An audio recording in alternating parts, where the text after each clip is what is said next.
নয়নকে বলবো, নয়ন তুমি ভালো হয়ে যাও।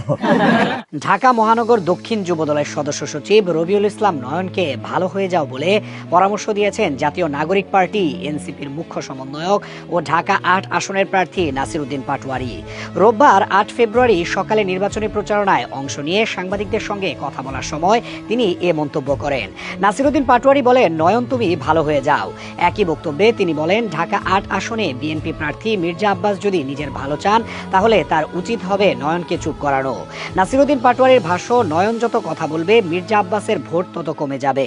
এদিকে নিজের ও পরিবারের নিরাপত্তা নিয়েও উদ্বেগ প্রকাশ করেছেন নাসিরউদ্দিন পাটোয়ারি। তিনি বলেন, আমার বাসার সামনে অনেকেই বাইক নিয়ে ঘোরাফেরা করছে। আমার পরিবারের নিরাপত্তা নিয়ে আমি শঙ্কিত।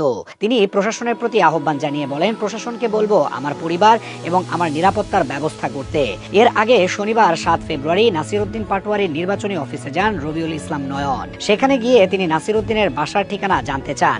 নয়ন বলেন, তিনি ওই এলাকার লোক এবং নাসিরউদ্দিন পাটোয়ারি যেহেতু ওই এলাকার প্রার্থী তাই তার বাসার ঠিকানা জানা প্রয়োজন। তিনি আরো বলেন, নাসিরউদ্দিন পাটোয়ারি সংসদ সদস্য হলে ভবিষ্যতে কোনো সমস্যায় বা সেবা নিতে তার কাছে যেতে হতে পারে, সে কারণেই ঠিকানা জানতে চেয়েছেন। এদিকে আগামী ১২ ফেব্রুয়ারি অনুষ্ঠিতব্য ত্রয়োদশ জাতীয় সংসদ নির্বাচনকে কেন্দ্র করে প্রশাসনের নিরপেক্ষতা নিয়ে প্রশ্ন তুলেছেন ঢাকা ৮ আসনে বিএনপি মনোনীত প্রার্থী ও দলের স্থায়ী কমিটির সদস্য মির্জা আব্বাস। শনিবার ৭ ফেব্রুয়ারি দুপুরে রাজধানীর কাকরাইলে হক ক্যাসেল ফ্ল্যাট মালিকদের সঙ্গে নির্বাচনী মতবিনিময় ও গণসংযোগ শেষে সাংবাদিকদের প্রশ্নের জবাবে তিনি অভিযোগ করেন, প্রশাসনের ঊর্ধ্বতন মহলে কোনো প্রার্থীর প্রতি পক্ষপাতমূলক মনোভাব বা বিশেষ দুর্বলতা লক্ষ্য করা যাচ্ছে। তিনি বলেন, আমি শুনেছি সরকারের একটি মহল নির্দিষ্ট কিছু প্রার্থীর তালিকা তৈরি করেছে যাদের যে কোনো মূল্যে জয়ী করাতে হবে। মির্জা আব্বাসের দাবি, কয়েকজন প্রার্থী এমনভাবে বক্তব্য দিচ্ছেন যেন তারা জিতেই গেছেন, যা নির্বাচন নিয়ে উদ্বেগ বাড়াচ্ছে।